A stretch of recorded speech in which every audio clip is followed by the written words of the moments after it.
Buenos días con todos, amigos, hermanos en el Señor. Les saludamos en el bendito nombre de nuestro Señor Jesucristo. Y continuando con nuestro plan de lectura diario, la Biblia en un año, hoy día sábado de Evangelios, estaremos lecturando el libro de Marcos, de los capítulos 3 y 4. Marcos capítulo 3. El hombre de la mano seca. Otra vez entró Jesús en la sinagoga, y había allí un hombre que tenía seca una mano, y le acechaban para ver si en el día de reposo le sanaría, a fin de poder acusarle. Entonces dijo al hombre que tenía la mano seca: Levántate y ponte en medio. Y les dijo: ¿Es lícito en los días de reposo hacer bien o hacer mal? ¿Salvar la vida o quitarla? Pero ellos callaban. Entonces, mirándolos alrededor con enojo, entristecido por la dureza de sus corazones, dijo al hombre: Extiende tu mano. Y él la extendió, y la mano le fue restaurada sana. Y salidos los fariseos, tomaron consejo con los herodianos contra él para destruirle. La multitud a la orilla del mar. Mas Jesús se retiró al mar con sus discípulos, y le siguió gran multitud de Galilea y de Judea, de Jerusalén, de Idumea, del otro lado del Jordán, y de los alrededores de Tiro y de Sidón. Oyendo cuán grandes cosas hacía, grandes multitudes vinieron a él. Y dijo a sus discípulos que le tuviesen siempre lista la barca, a causa del gentío, para que no le oprimiesen, porque había sanado a muchos, de manera que por tocarle, cuantos tenían plagas caían sobre él. Y los espíritus inmundos, al verle, se postraban delante de él y daban voces diciendo: Tú eres el Hijo de Dios. Mas él les reprendía mucho para que no le descubriesen. Elección de los 12 apóstoles.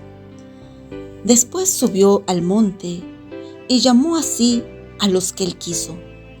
Y vinieron a él, y estableció a 12 para que estuviesen con él y para enviarlos a predicar, y que tuviesen autoridad para sanar enfermedades y para echar fuera demonios.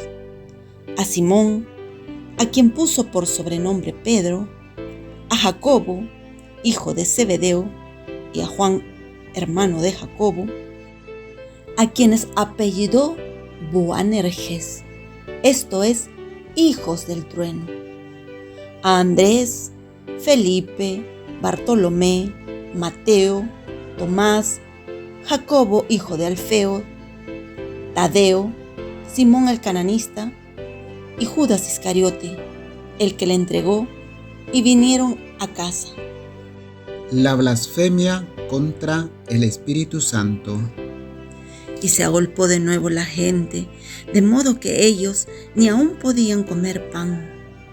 Cuando lo oyeron los suyos, vinieron para prenderle, porque decían: Está fuera de sí. Pero los escribas que habían venido de Jerusalén decían que tenía a Belzebú, y que por el príncipe de los demonios echaba fuera los demonios. Y habiéndolos llamado, les decía en parábolas: ¿Cómo puede Satanás echar fuera a Satanás? Si un reino está dividido contra sí mismo, tal reino no puede permanecer. Si una casa está dividida contra sí misma, tal casa no puede permanecer. Y si Satanás se levanta contra sí mismo y se divide, no puede permanecer, sino que ha llegado su fin. Ninguno puede entrar en la casa de un hombre fuerte y saquear sus bienes si antes no le ata, y entonces podrá saquear su casa. De cierto os digo que todos los pecados serán perdonados de los hijos de los hombres, y la blasfemia, cualesquiera que sean. Pero cualquiera que blasfeme contra el Espíritu Santo no tiene jamás perdón, sino que es reo de juicio eterno. Porque ellos habían dicho, tiene espíritu inmundo. La madre y los hermanos de Jesús. Vienen después sus hermanos y su madre, y quedándose afuera, enviaron a llamarle. Y la gente que estaba sentada alrededor de él le dijo, tu madre y tus hermanos están afuera y te buscan. Él les respondió diciendo, ¿quién es mi madre y mis hermanos? y mirando a los que estaban sentados alrededor de él, dijo, He aquí mi madre y mis hermanos, porque todo aquel que hace la voluntad de Dios, ese es mi hermano, mi hermana y mi madre. En este capítulo 3 de Marco, vemos cómo los líderes religiosos se declaraban abiertamente en contra de Jesús. Ellos estaban celosos de la popularidad y de los milagros y la autoridad con que Jesús hablaba. Ellos valoraban tanto su posición en la comodidad y sus oportunidades de ganancia personal que perdieron de vista la meta de todo líder religioso, la cual es conducir la gente a Dios. Si alguien debía haber reconocido al Mesías, eran ellos, pero no quisieron hacerlo porque no estaban dispuestos a perder sus apreciadas posiciones ni su poder. En el versículo 5, Jesús, al sanar al hombre de la mano seca, observa la actitud despiadada de los fariseos. Ellos se enojaron de manera egoísta y perjudicial por la sanidad que Jesús había impartido a este hombre de la mano seca. Estos fariseos eran un grupo religioso que tenía celo por la ley del Antiguo Testamento, así como sus tradiciones, y ellos eran respetados por la comodidad, pero odiaban a Jesús porque se enfrentó a sus orgullosas actitudes y a sus poco honorables motivaciones. Al realizar Jesús una buena obra, los fariseos lo acusaron de quebrantar la ley que prohibía prestar atención médica el día de reposo, salvo en casos de vida o muerte. Sin embargo, irónicamente, los fariseos, que tanto acusaban a Jesús de quebrantar el día de reposo al sanar a alguien, planeaban un asesinato. Los versículos 7 y 8 del capítulo 3 nos dice que Jesús era el blanco del fuego de los líderes religiosos y a pesar de toda esta hostilidad, él seguía ganando popularidad entre el pueblo. Algunos de los que venían eran curiosos, otros porque buscaban sanidad, otros buscaban evidencias para usarlas en su contra y otros querían saber si en realidad él era el Mesías. La mayoría en realidad no entendía la verdadera dimensión de lo que ocurría en ese momento. Hoy en día, la gente sigue al Señor por idéntica variedad de razones. Nos debemos preguntar, ¿cuál es la razón primordial por la que nosotros seguimos a Jesús? En el versículo 11 nos muestra que los demonios sabían que Jesús era el Hijo de Dios. Saber de Jesús o incluso creer que Él es el Hijo de Dios no garantiza la salvación. También debemos desear seguirle y obedecerle. Santiago 2:17 nos dice, si también la fe, si no tiene obras, es muerte en sí misma. Además, Jesús advirtió a los demonios que no divulgaran que Él era el Mesías, para que no se alimentaran más falsas ideas populares. La gran multitud de personas esperaba a un líder político militar que los libertara del yugo de Roma. Esta enseñanza decía que el Mesías profetizado en el Antiguo Testamento sería esa clase de hombre. Jesús quería enseñarles al pueblo la clase de Mesías que era tan distinto al de sus expectativas. Su reino es espiritual y comenzaría no con el derrocamiento de los gobernantes, sino con el derrocamiento del pecado en los corazones de la gente. El versículo 14 nos muestra que Jesús estaba rodeado de seguidores y de los cuales escogió a 12, los cuales serían sus compañeros de día a día.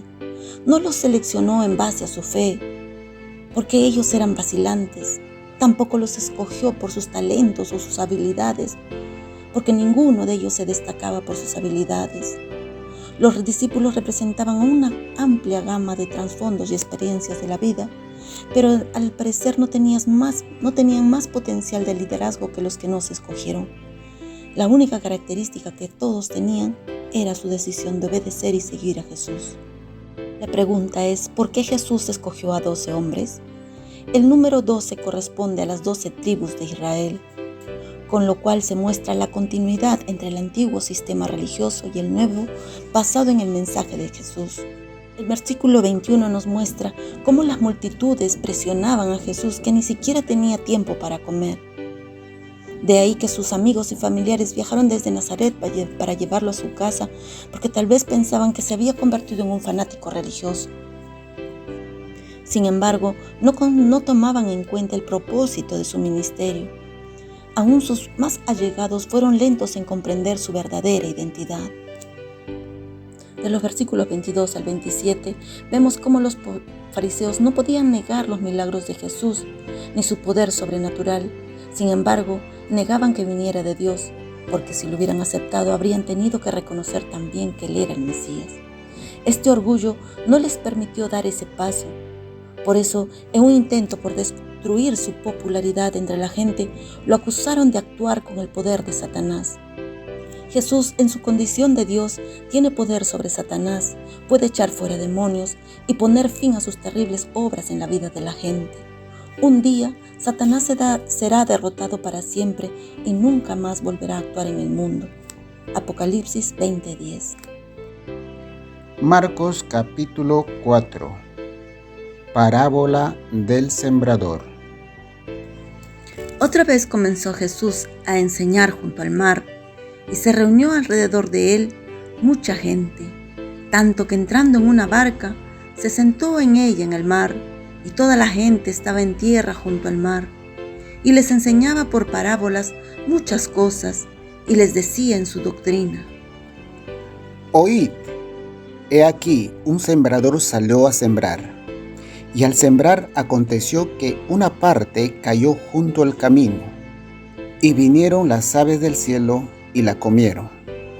Otra parte cayó en pedregales, donde no tenía mucha tierra, y brotó pronto, pero no tenía profundidad de tierra.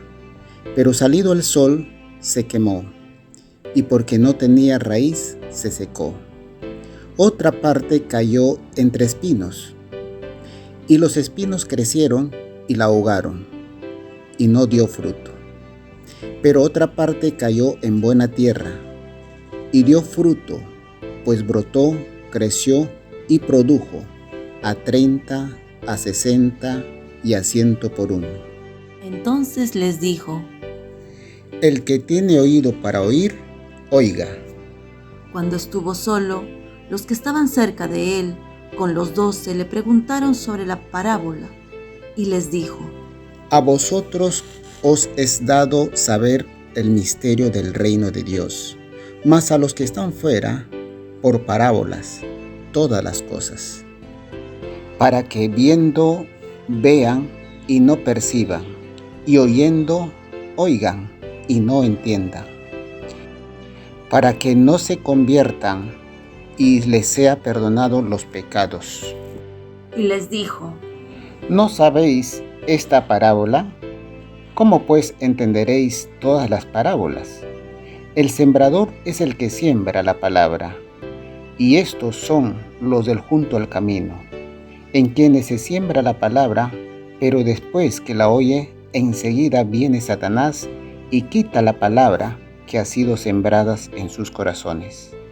Estos son asimismo los que fueron sembrados en pedregales, los que cuando han oído la palabra, pero no tienen raíz en sí, sino que son de corta duración, porque cuando viene la tribulación o la persecución por causa de la palabra, luego tropiezan.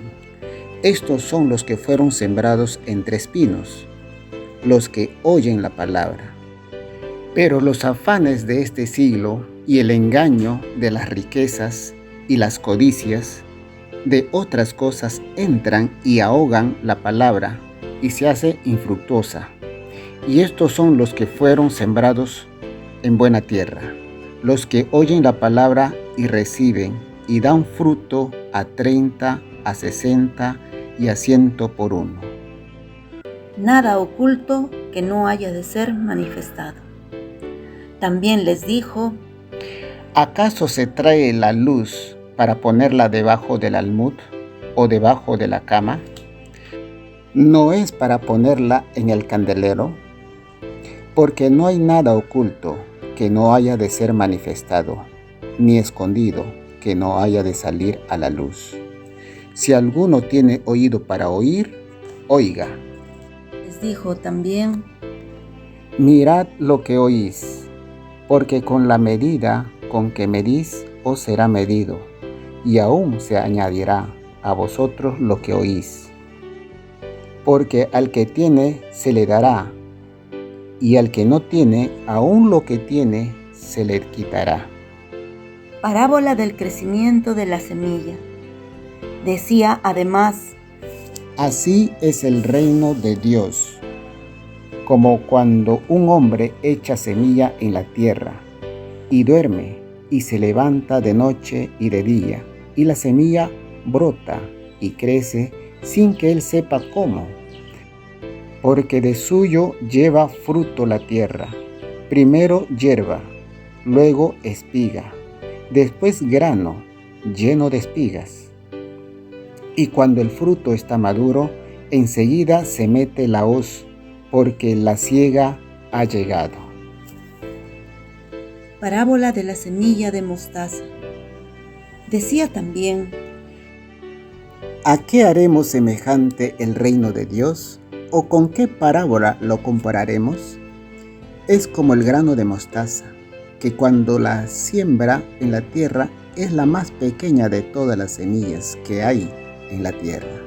Pero después de sembrado crece y se hace mayor que todas las hortalizas y echa grandes ramas, de tal manera que las aves del cielo pueden morar debajo de su sombra. El uso que Jesús hace de las parábolas.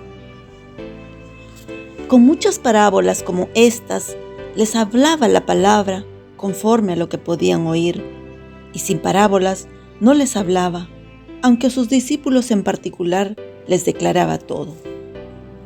Jesús calma la tempestad.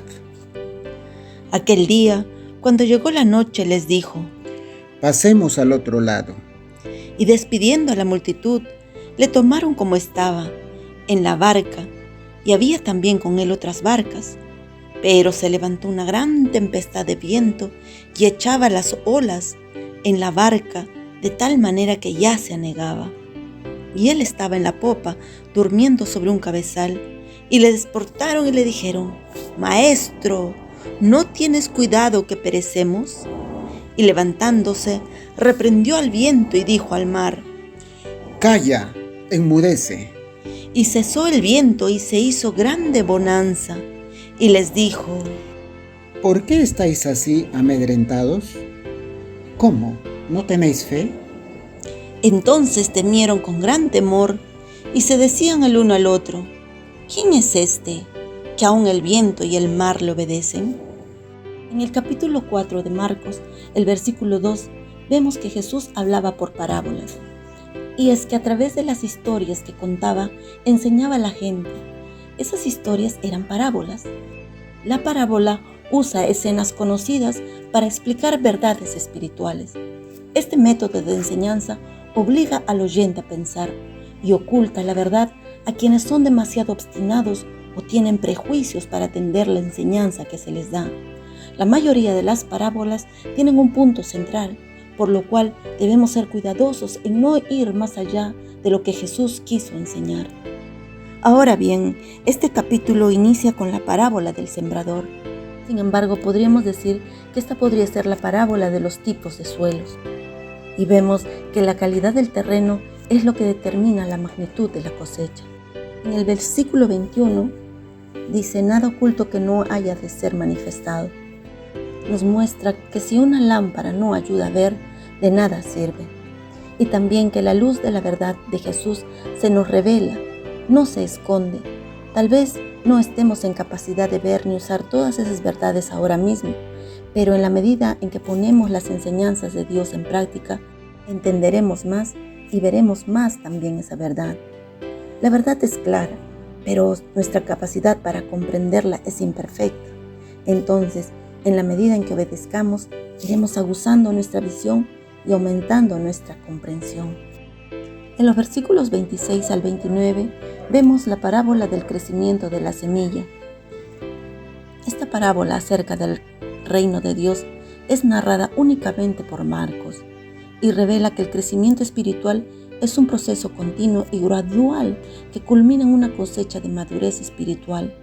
Podemos entender el proceso de crecimiento espiritual comparándolo con el lento pero seguro crecimiento de una planta.